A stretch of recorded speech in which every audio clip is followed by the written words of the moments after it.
Welcome to Not Milk Never Milk. Subscribe if you're lactose intolerant. You're at the station. First, open Wallet to confirm your contactless card is active and set as default.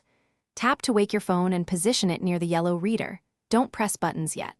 Once done, authenticate with Face ID, Touch ID, or your passcode. This authorizes the contactless token. Make sure your phone's NFC antenna aligns with the reader and that you hold it steady for 1 second. If you wear a watch, switch to your iPhone for the first tap to avoid confusion. Now tap in, hold the center of the iPhone over the yellow reader until you hear a single beep and see a green light. That confirms entry. Once authenticated earlier, you won't need to unlock again, just present the phone. Keep the device steady and avoid multiple taps which can register as errors.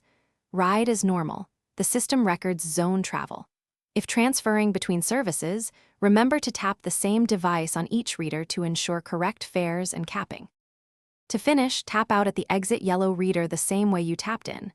A green light and beep show a closed journey. If your tap is declined, stay calm.